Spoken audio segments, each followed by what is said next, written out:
Ever felt like nothing is going right? Well, cheer up and welcome to Dave, the Caregivers Caregiver radio program on HealthStar Worldwide, where you'll learn how to avoid that dreaded thing called caregiver burnout and how to survive the grieving process. They say that there are only 3 types of people in the world: those who are caregivers, those who will become caregivers, and those who will someday need a caregiver. Join Dave and his guests now and every Tuesday at 1 p.m. Pacific on HealthStar Worldwide as they share practice tips and tools that you can start using immediately to help get you through this day so you can live your caregiver life more fully and abundantly. Now, here's your caregiver host, Dave Nasani.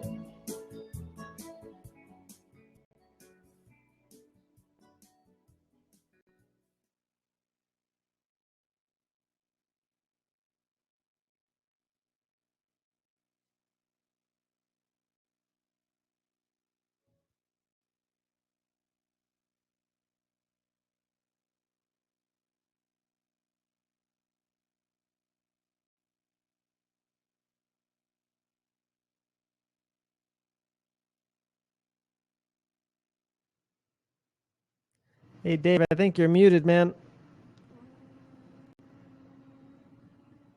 I hate when that happens. I was muted. So sorry.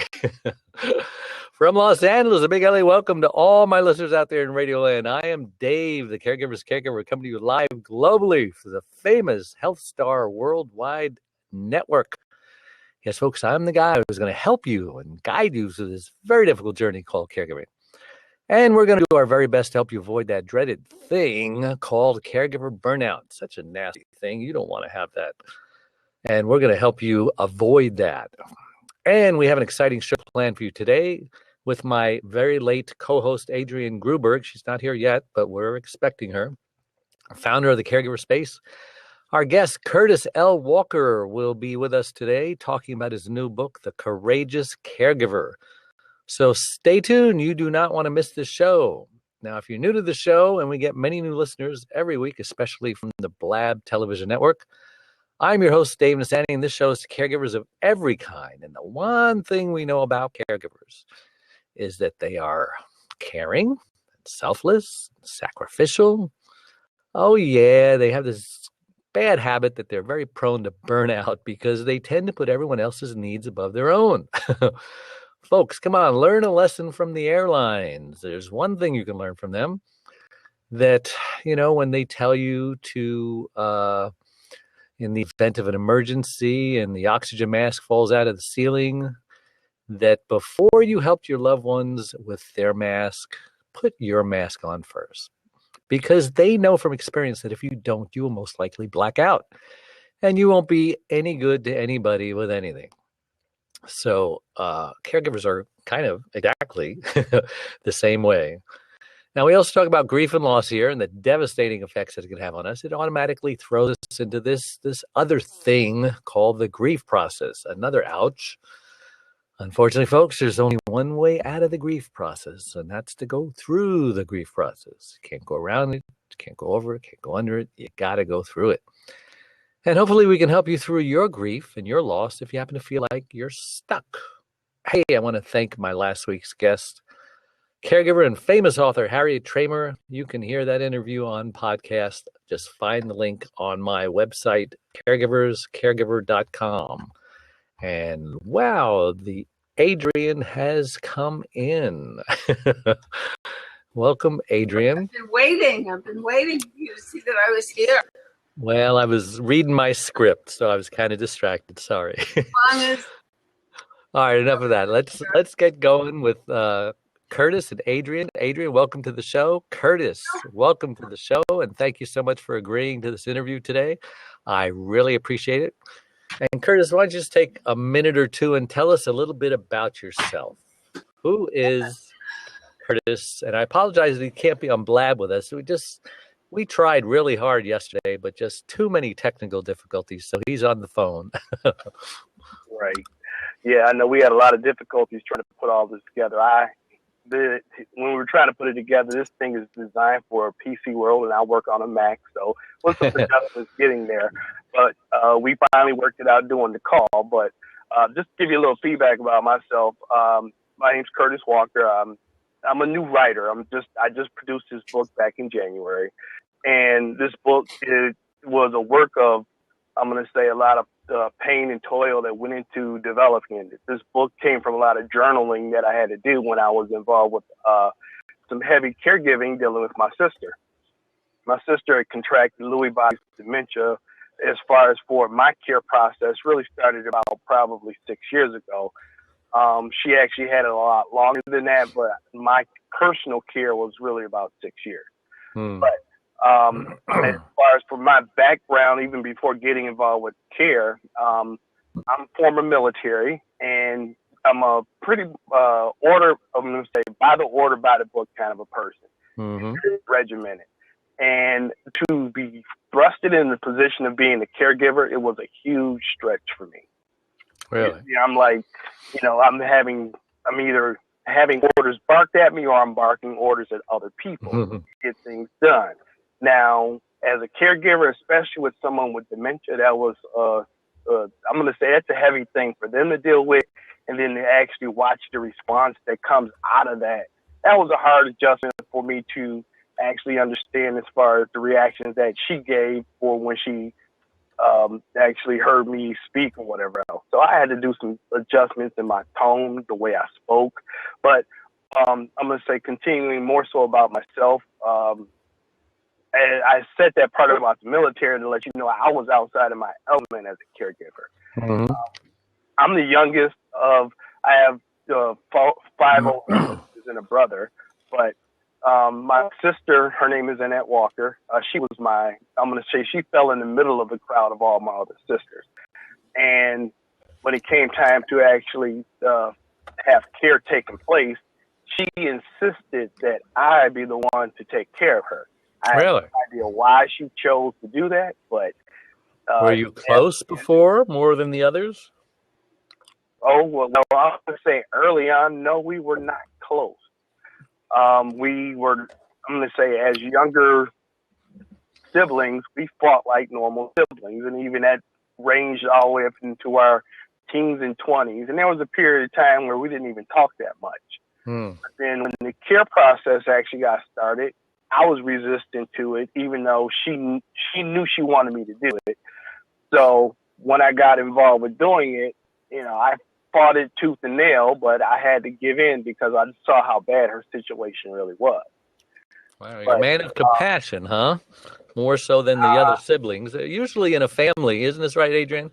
There's always one sibling that rises to the occasion and the others saying, oh, that's not my calling and good luck with you. I'll send you some money or whatever, right? Always one is usually the sister. But why do you think she picked you above your siblings?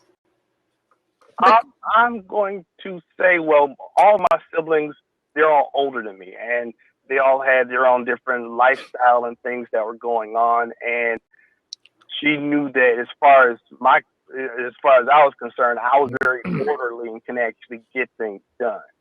And in her case, she had a lot of stuff that needed to get addressed. Her finances were in severe disarray when I got involved. And she had serious tax issues that I had to figure out and try to work through. And there are some medical issues that had to be worked through. Now, when I did the caregiving, I did it along with my sister's oldest daughter. And we kind of, in a way partnered, but I led the whole caregiving process.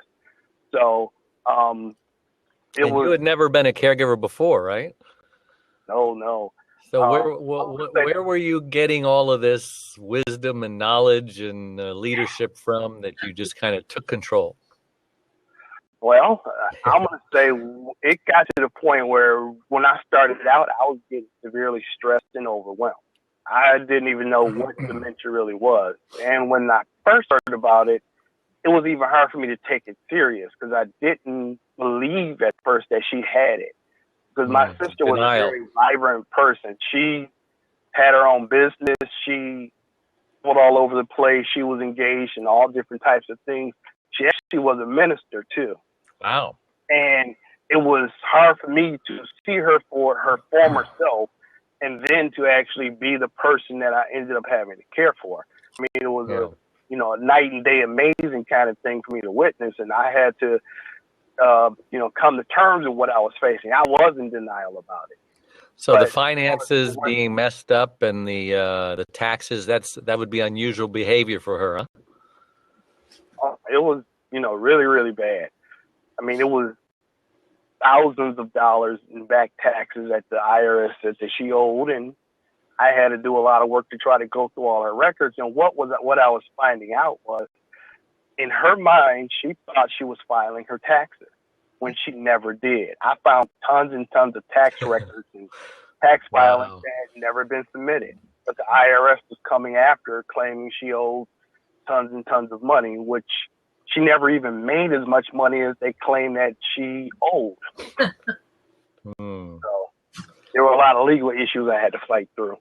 Adrian, have you ever heard of Louis? How do you pronounce it again? I don't know enough about Lewy body. I was going to ask Curtis if he could explain the difference between Lewy body dementia and Alzheimer's. And how good question. Well, you think of dementia, first of all, look at it as though dementia is a giant umbrella. And under the umbrella, you're going to have different dementia. Alzheimer's is a form of dementia. Lewy bodies is a form of dementia. Huntington disease and Parkinson's disease, those are all forms of dementia. Okay. What Lewy body does is, like, pretty much when it comes for all forms of dementia, it has some sort of memory impairment. So my sister showed the classic signs of forgetting names, dates, places. She forgot where she was sometimes when she traveled places. Mm-hmm. Or when she drove, she would call and say, I'm lost. How do I get back home? And so with that situation coming into play, that kind of drove me to get deeper into the care part. But the actual Lewy body part, to distinguish it from the other forms of dementia, that sets off the deterioration in the brain sets off a trigger that tells your muscles in your body, especially your major muscles group, to tighten up and restrict or constrict. So it became where she was like curled up in a ball a lot, or she walked hunched over because her muscles in her back was always tight. So during at least the last year of her life, she spent that almost entirely bedridden. Wow. That's good. Thanks for explaining that to me. I really didn't know. That's how many different types of dementia are there, and what percentage of the population gets that one? There are about 80 different types of dementia. As far as for the population that gets Lewy bodies, I really wouldn't say I'm hearing a lot more and more about it, though. Mm-hmm. Wow, that is amazing. I do know that it's a very intense level of dementia. It's like pretty much the toughest a person could actually face when it comes to not just the memory loss, but the effects that it does on the body. So how did you handle the emotional stress? I mean, how did you ever suffer the burnout? I mean, how long did it take you to get, to the point where you said, okay, I got this, or maybe you're still not there. I don't know. I'm going to say during the later stages of her life, I had it pretty much down of what I was doing. But prior to that, I'm going to say within the first year of taking care of her, she had me at my wit's end to the point where I was ready to just give up and walk away. That sounds like burnout. I was there, and it was to the point where it was causing me problems on my job that I had. I was stressed out because I was actually cutting deep into my own personal finances to try to help take care of her. And I'm going to say, at the emotional level, I was working. Well, I had a life of my own. I'm married. I have 2 kids.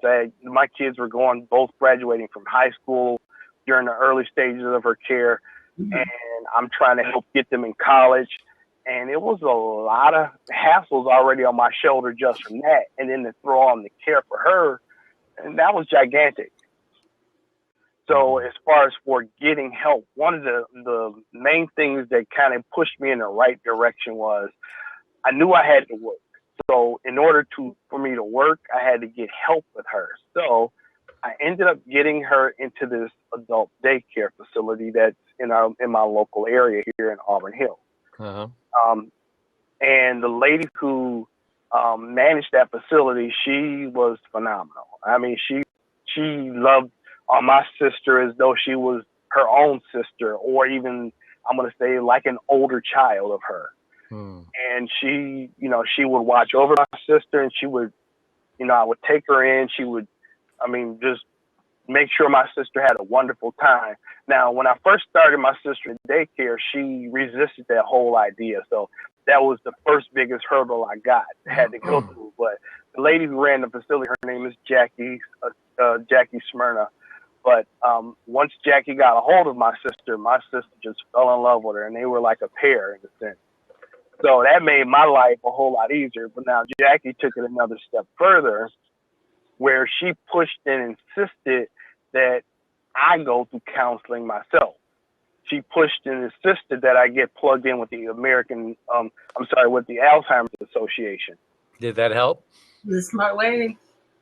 Oh, the Alzheimer's Association they are a large organization, and they help quite a bit. I know in my area they have like support groups all over. So I got myself plugged into one of the support groups, and I got to hear stories of other people who are going through the same thing that I was going through. How did those stories of others help you? Because so many people still aren't taking advantage of caregiver support groups out there. And, I don't know what else we can do. You can lead a horse to water, but you can't make them drink it. Maybe you can convince a few more that they need to consider support groups again. Go ahead and do your best.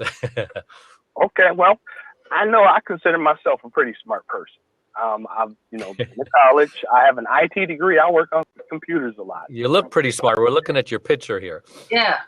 Don't look at that thing, because I have a face for radio. So, if you can deal with that face without throwing up, you're pretty good. But as far as for the support groups, one of the things that I had to get past was thinking that I knew everything. I read a lot of books. I did a lot of studying on the disease and all that. And there are a lot of books that talk about the effects of the disease. There are not enough books to talk about the emotional effects that a person goes through when you are caring for someone. And there are some things that I did not see that I was doing that was detrimental to my own health. Give us an example of one. I give you an example: sleep. I was so wound up and keyed off about her that I couldn't sleep straight. I would probably average 3, maybe 4 hours of sleep a night because my mind was wound up about what she was doing or what she was going to get into. Or I would get a phone call about something that she's into or whatever. And so, that kept me keyed up. So the lack of sleep was also generating a lot of stress. And what are some of the symptoms of your sleep deprivation that you were experiencing? Some of the symptoms? Yeah. From not getting enough sleep.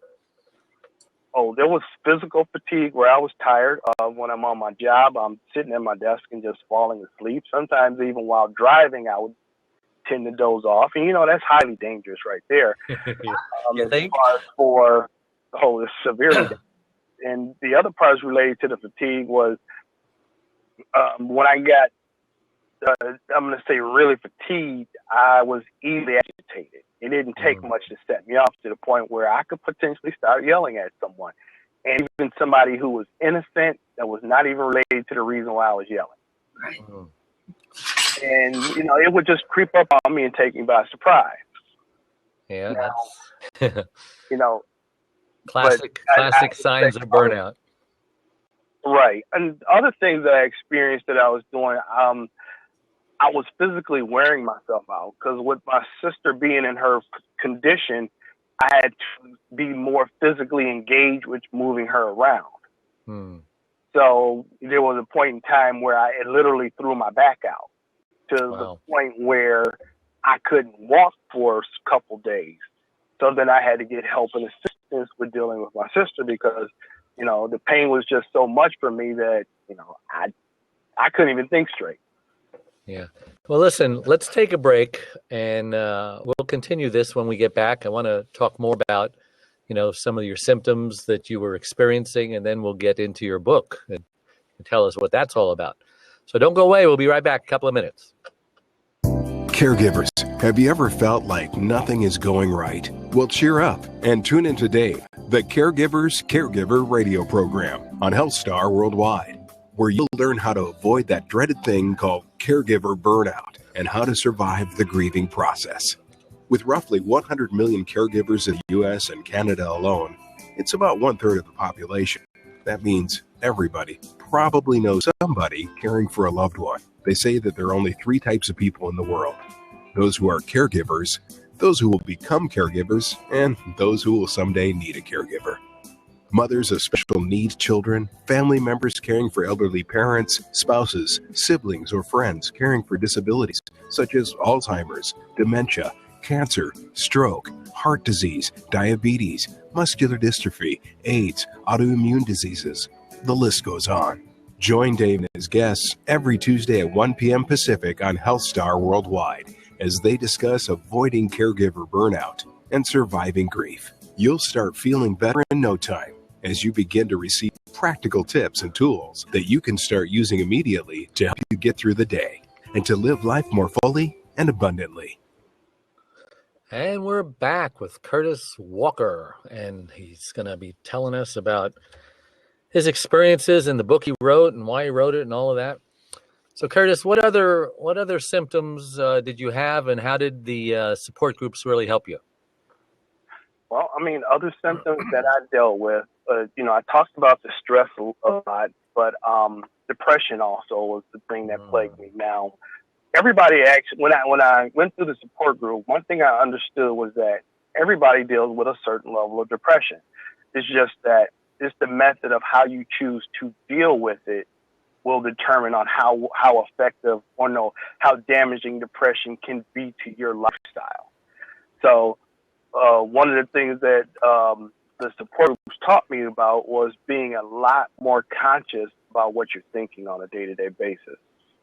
Because with the disease has its limitation on its course on what it's going to do to the physical body. There's nothing you can really do about that. Those are just, standard events or things that are tied in with that disease.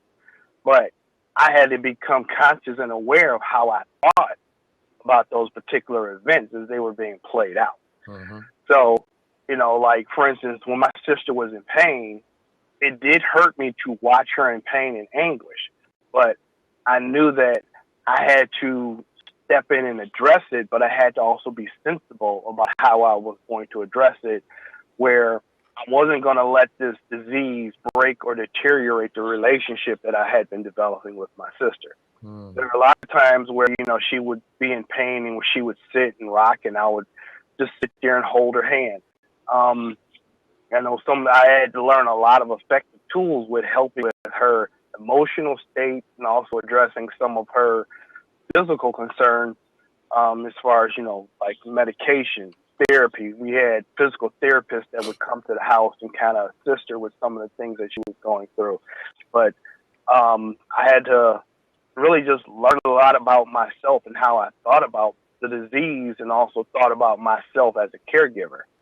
I kept playing the victim role right off the bat. I kept asking myself, why me? Why did all this end up happening to me? And also, why did this happen to my sister? She was in the prime of her life. She was starting her business. She had a real estate business, and she also had, she made dresses, and she ran fashion shows. And she was, just busy and thriving with her life. And all of a sudden, it's all gone. And I was thinking, as intelligent as my sister was, how is it that now she has a mind that can barely put 2 and 2 together? And that was hard for me to watch. But one thing that did not change for her, as far as, her mind changing, was her loving spirit. There were moments where the disease caused her to get wound up and agitated, and she would lash out. And I understood after a while that it was because there was some need that wasn't being met. Yeah. Once I got past that, I then was able to see that she had a very strong, loving nature. During the later stages of the disease, this is pretty common with people who have Alzheimer's or dementia, where they will lose the memory of their loved one. As far as not forgetting, they would forget the names or whatever else or who this person was. And she got to the point where she forgot who I was. But one thing I understood was she did not forget what I represented to her. Like in her later stages of her love, the last year, she developed this issue with the disease where it caused for her to lose her eyesight. Really? She really couldn't tell who was around her, but she could feel and sense who was around her. So Tragic. every time, and I was with her every day, and when I was near her, she could sense it, and I could always watch the countenance on her face and on her body, and she would get a lot more relaxed whenever I was near. Mm-hmm. But I also noticed when other people who weren't regularly around her who were present, she would get really intense, tighten up. Yeah. So, I was kind of almost locked to taking care of her and keeping her calm. So when did you start to get the idea that you needed to share this story, you needed to write the book? And have you ever written a book before? I mean, did you do it by yourself? Did you self-publish it? I mean, tell us about that journey that you've been on. But that was an interesting journey. The book started off as a series of journals that I was keeping. That was one of the things that I was encouraged to do to cope with some of my feelings that I was experiencing. And so, like, during the last year of her life, I had to check her into a nursing home. And so every day I'm with her at the nursing home, I would go in and I would feed her, make sure her bedding was changed and all that. Then I would just sit there with her for a while. She couldn't speak. She couldn't do much. All she could kind of do was just sit there. So I just spent time, and I would sit in a chair and I would write. I would write in my journal. I would write about her. I would write everything that I could possibly remember about her, because she had no memory. She had no way of telling her story. So actually what I did was, the first thing that I wrote was I wrote a paper kind of cataloging her life in summary, and I posted it over her bed. Because one of the things that I noticed while being in the nursing home is that I saw a lot of people in the nursing home who did not get visitors. And as a result of that, they had minimal attention from the staff in the nursing home. And they were treated just as normal patients. So I wrote this letter, in a sense, to kind of let all the people in the nursing home know who my sister was and to know what she represented to this world. That was smart. So each one, they would go in and they would read it, and some people would start sobbing after they read it. And, they said, "You did a wonderful thing with this writing." And I was like, I didn't do it for the accolades of it. I just did it to treat her like a human being. But then after about probably a good 6 months more writing, I mean, I had pages and pages upon stuff that I journaled. Then started saying, maybe I could take this information and share it with somebody, because a lot of the stuff I was writing wasn't just about her story, but it was our journey of what her and I had to go through. This book is talking about some specific things related to her, but it also talks about the growth that I had to go through as a caregiver. And then it talked about some of the struggles that a standard caregiver would have to face and experience, some of the mental struggles that you would have, that you would normally take. For me, it was hard to understand this disease and the effects and the ranges of where it was going to take someone. So I had to do a lot of homework on that. So I had to do some deeper research, and every time I researched, I took that information and I had to move from writing it from pen and paper to actually writing it on my computer.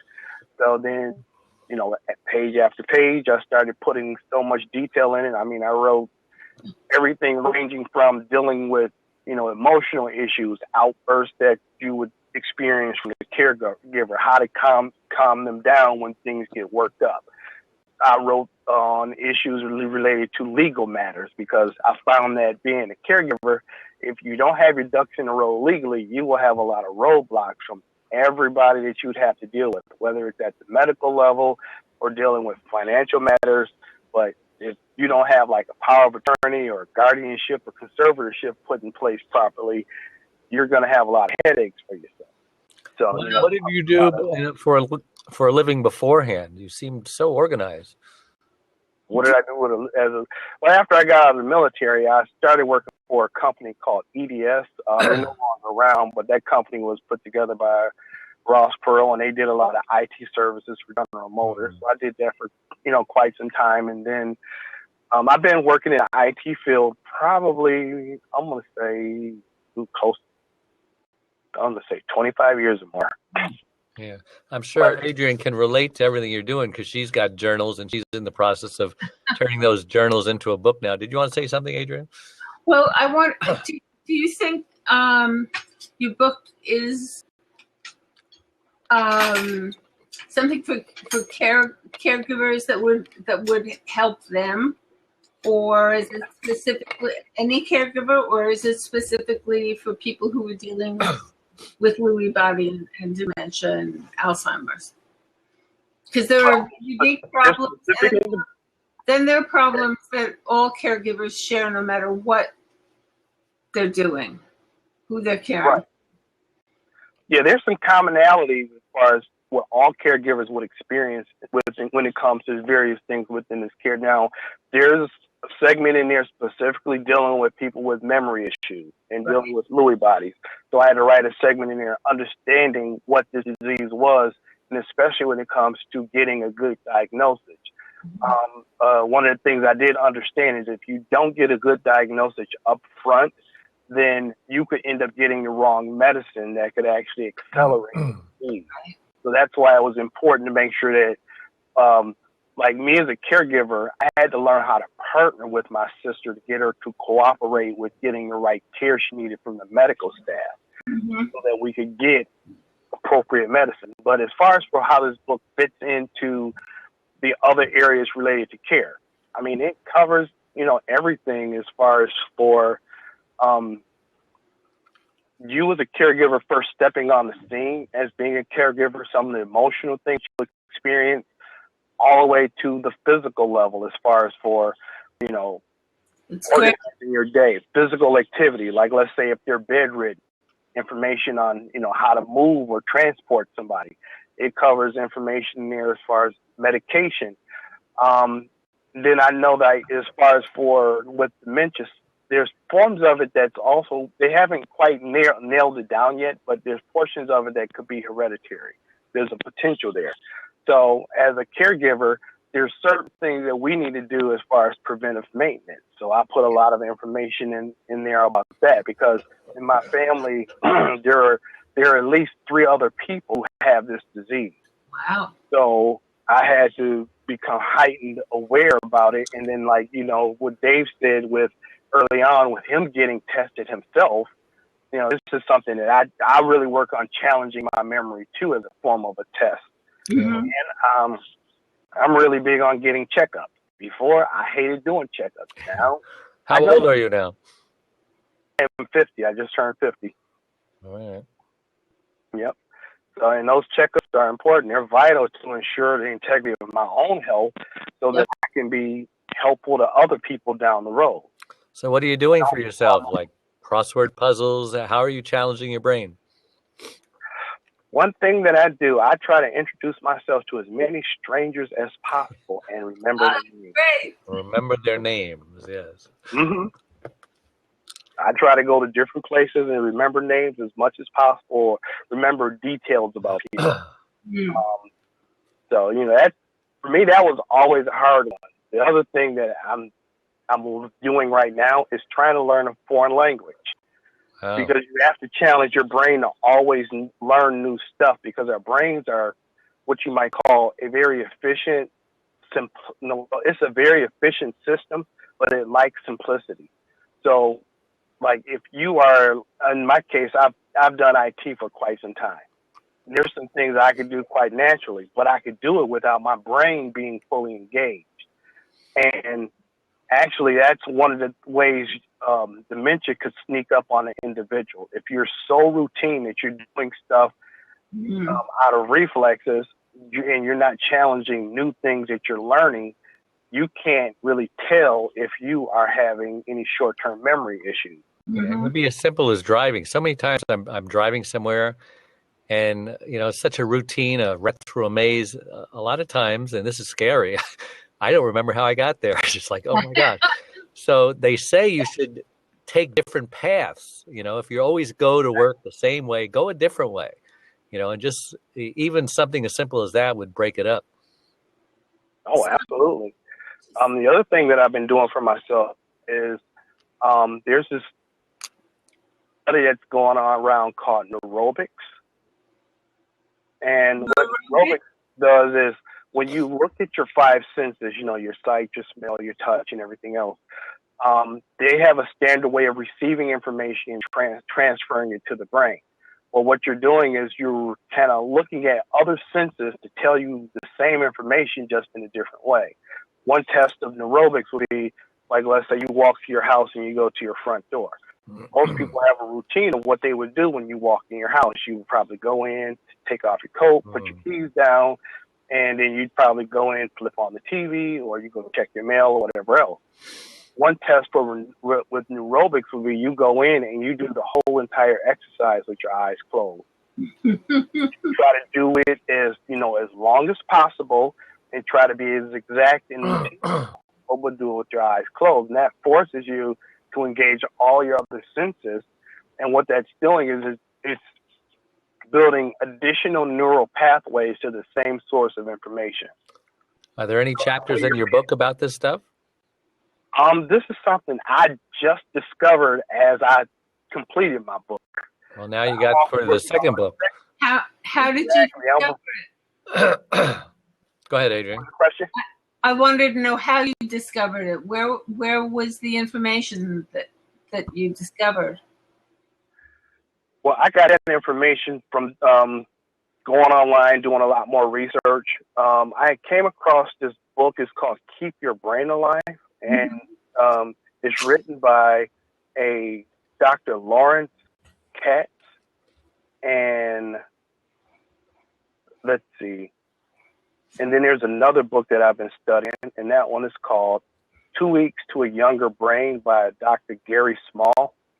Okay. Thank you. Yeah, so we need that. Put a resource link out here so they can help people. That'd be a great book title for you on your next book. Oh, definitely. So, yeah, I've been, I know as far as of late, what I've been doing with as far as promoting the book, because I got help from the different groups from the Alzheimer's Association, I now give back. So I travel to the different support groups in my metropolitan area, and I go and I share my background, my story, and my wisdom, and I try to give insight and feedback to kind of help people through their journey.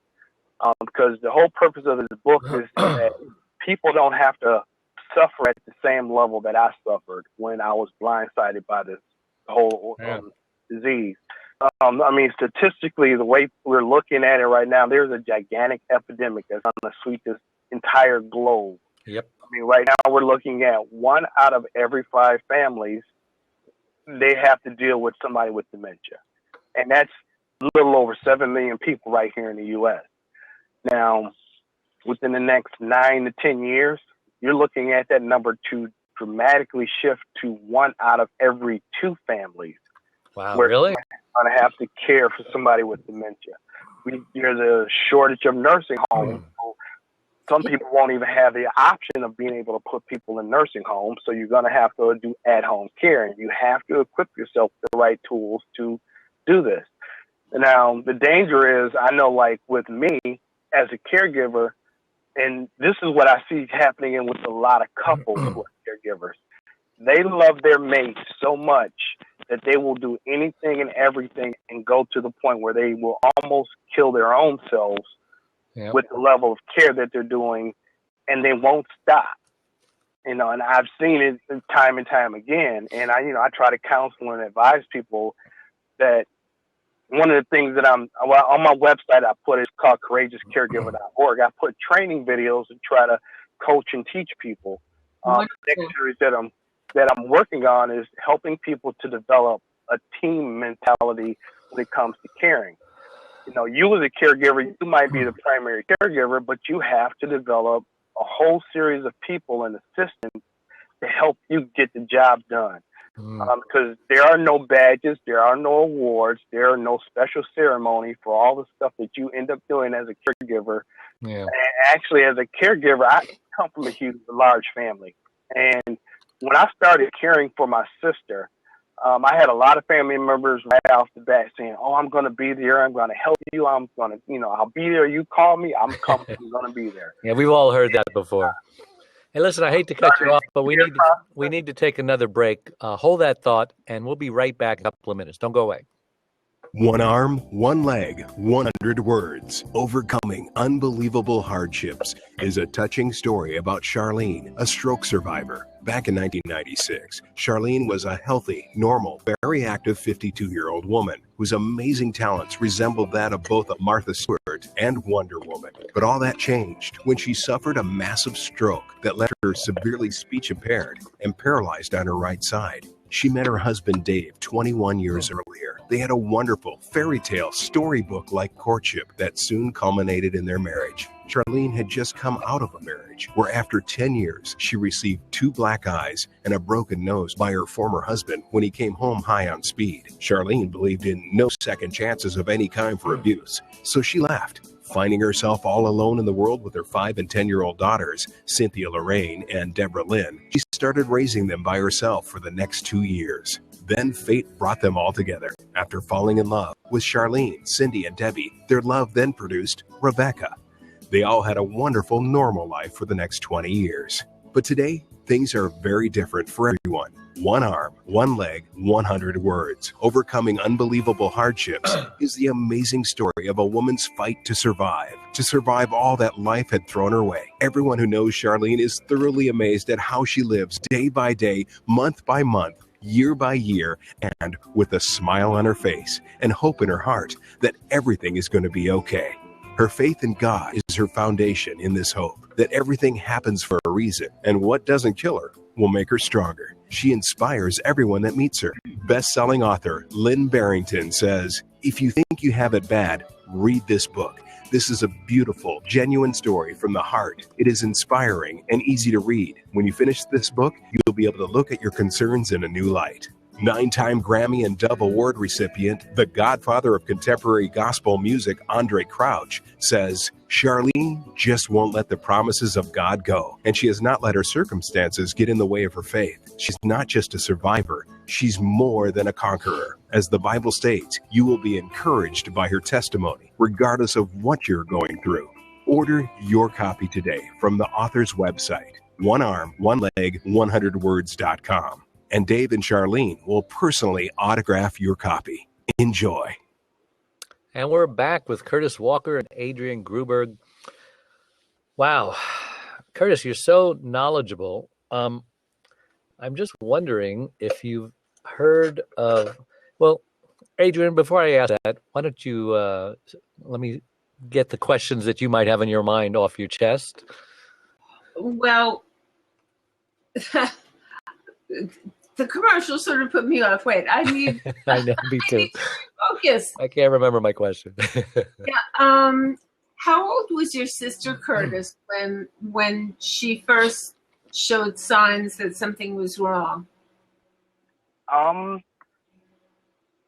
She started actually seeing her doctor like in her early 50s. And when she started dealing with it, she kept it secret. She was very low-key about it. And I didn't find this out until like in her, I'm going to say around about 55, 56 or so when I got involved with it. And I actually went with her to her doctor's appointment. And it was a struggle for her to let me go to the doctor's appointment with her. Mm-hmm. But that's when the doctor kind of revealed to me that he's been talking to her for years about getting help. And she was very resistant to the whole idea. She was in denial that she even had the disease. So it was shocking for me to hear all that stuff. Had she She got it real early, and she died at the age of 61 last year. That's very young. Did she continue to work for those first few years before you went to the doctor with her? That was the thing that actually brought it to a head. She tried to keep it secret. She tried to work, started making mistakes on her job. So as a result, her job initially was trying to cover it up. Not exactly cover it up, because they didn't even know it was a disease. They just thought she was having problems on her job. Right. They were giving her jobs with less responsibility, to the point where she couldn't even maintain doing those. And then her boss insisted that, you need to go get a checkup to find out what's going on, and you can't return back to work until we see and know what's medically wrong with you. Oh. And that's when she went to a neurologist, and then the neurologist, said, you are in a very bad state with this disease right now, and you need help. And that's kind of forced the issue for me to get involved with it. How long did it take you to seek help for yourself, taking care of her? I'm going to say after about the first year of me getting so stressed out to the point where I was losing my mind, that's when I said, okay, I need more help. Hey, Betty, did you find any support groups online, or were they all face-to-face groups? First, I started with the reading. I mean, I went online and I read every little thing that I could find. I found, different articles here and there just to understand the disease. But understanding the disease was not enough. I had to understand my place as a caregiver and the role that I had to play, because exactly, I'm not a doctor. I don't really know medical stuff. I mean, I know stuff now because of all my research I've done on it. But prior to the disease, there's no way I could do a medical analysis of how bad off she really was. So then that's when I had to shift the homework from her to myself. I had to learn how I was thinking. I had to learn my personality, how my personality was meshing with her personality while her memory was deteriorating over time. I had to learn about how to actually manage conflict, especially when you're managing conflict with somebody who is irate and realistically out of control, where, you can, like, for a normal person, you kind of say, calm down. With the person with dementia, that actually is like fuel to the fire that makes them flare up even more. Yeah. So I had to learn various techniques on helping her to calm down or put her in a calmer state. One of the things she would like to say is, I want to go home. Right. Now, going home, at first I thought it was physically taking her home. After a while, I really understood what home meant to her. Home wasn't the physical place. Home was the remembrance of what home felt like. Now, my sister, she loved to sew. She collected fabric all over the place. And we both, our mom, she was a professional cook. So my sister loved my mom's cooking. So what I figured out was, instead of trying to get her home, I would bring her home with remembrance of issues. I would then start thinking about, I would remind her about how my mom used to make fried chicken, or my mom would make her biscuits, or she would make her turkey and dressing, or how my mom was a master. My mom used to sew too. So my mom would make all these various styles of clothing or whatnot. And after talking about that for a while, my sister would get distracted and calm down for the thing that agitated her. And then she would feel like she was home, even though she wasn't at home. You were a really good caregiver. Yeah. If I ever need one, can I call you? Take care of yourself, and yeah, I mean, I have a website where we have support groups online. I could not go to a face-to-face group because I really needed to be on call in person 24/7. So committing to, there might be a couple of days where I could have gone, but to commit to 3 months of going to a support group just didn't seem fair to the other people in the group. So knowing that I could only deal with this on a on a computer became a very, very viable resource and a very valuable resource that I wanted to replicate for all caregivers, which is what we've been in the midst of doing all this time. Well, that's the direction I'm actually headed, because after I developed the book, I developed my website. And on my website, I like to record videos and just tell my story, but also share ideas and techniques on how to do good quality caregiving. But then the next phase that I'm launching is to develop an actual web-based support group situation. I haven't put all the technical details together, but Good for you. it works for me. Good. Adrienne is light years ahead of a lot of people, and she would be the perfect model. Well, there are unique problems to creating support groups online. We've had lots and lots of people sign up for them, and yet they don't attend because they've been sidetracked, and then they get shamed. They self-shame and don't come to the group. So there's no shame in not being able to attend a group if you're a caregiver. I mean, there are a million reasons why not to. It's difficult to do successfully, and if at first you don't succeed, you just got to keep trying, which it sounds like you're capable of doing. Well, we need to wind this up. Time is going so quickly. Why don't you tell us how people can get a hold of you or purchase your book? I understand it's on Amazon, and then we'll have Adrienne say how we can get a hold of her.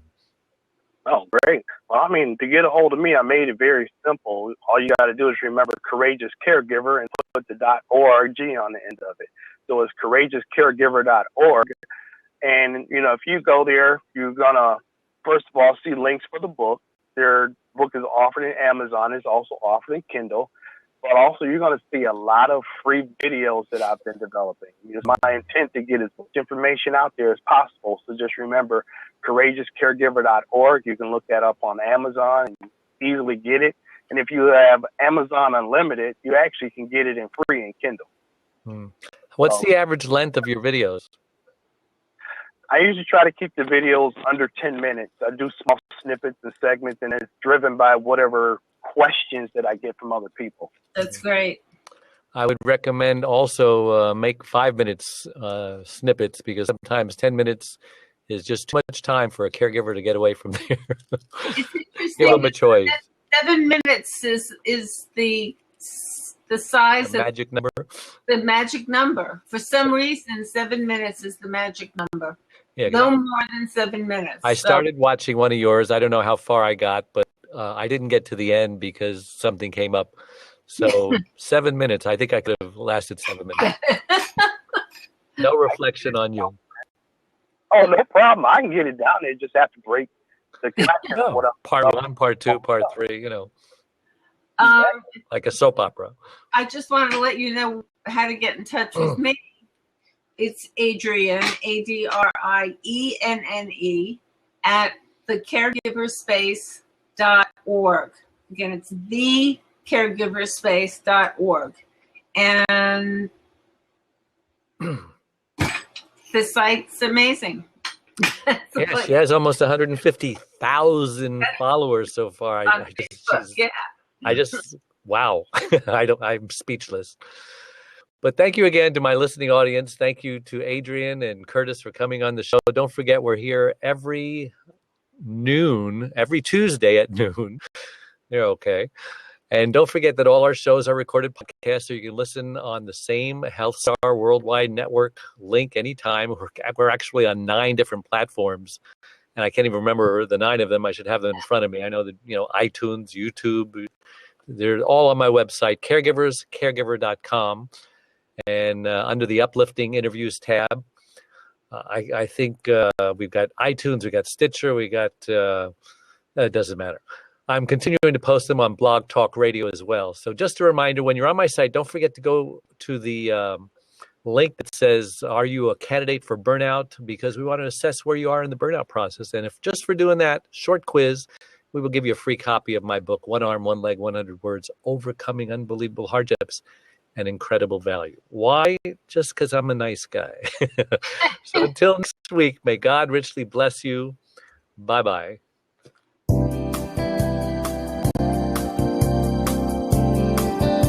Thank you for listening to the Caregivers Caregiver radio program with Dave Nasani. Join Dave each Tuesday at 1 p.m. Pacific, or catch the program anytime, 24/7, right here on HealthStar Worldwide.